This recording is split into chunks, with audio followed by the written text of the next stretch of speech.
guys, welcome back to YouTube. So guys, kahapon kasi galing kaming SM kahapon. Kasi sabi ni Papa may pasok na daw kami ngayon, kaya kahapon ginala niya kami sa SM. Hindi niyo ba pansin?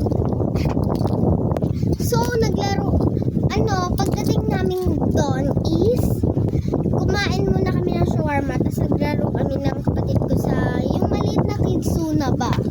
Hindi yung malaking kidsuna, kasi ang daming tao sa malaking kidsuna, kaya sa maliit na lang na kidsuna.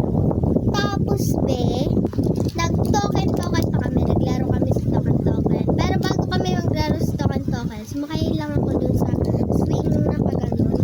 Basta, favorite sakyan ko yun. Tapos sumakay kaming tren, ganyan-ganyan. Tapos, pagtapos namin sumakay and kumain, gano'n, is nagpunta na kami sa token-token, sa mga laruan pa.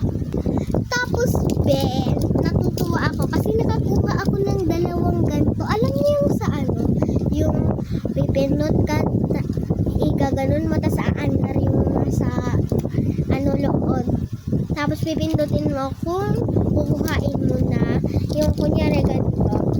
Ayan, naglalaro ako, ganyan. Tapos, pipindutin ko na. Tapos, ganyan. Kapag di ko nakuha, ibig sabihin, talo na ako. Pero umulit pa ulit ako. Nagpindot ulit ako doon. Nagulog ulit ako. Kasi, gusto ko talaga ito makuha. So, yan. Nung pangalawang kuha ko na talaga is dun na siya nalaglag sa may butas. Hindi namin to binili ha. So, ayan. Unicorn. Yan. Dalawa to guys. Ayan. Ito kasing isa, ibibigay ko sa friend ko kasi kay Minerva kasi nga, friend ko siya, sa kaklase ko. Friend ko siya. Bibigay ko to sa kanya. Yung kaklase ko, bibigay ko to sa kanya. Syempre, matagal na kaming friend. Simula nung grade 2 pa kami. So, ngayong grade 3, hindi kasi siya pumasok. So, hindi ko ito naibigay. So, ayan guys. So, ayan. Dalawa yung ko guys, nakuha ko.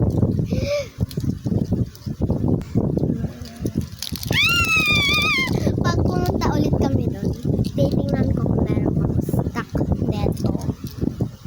Nakaka-enjoy kasi.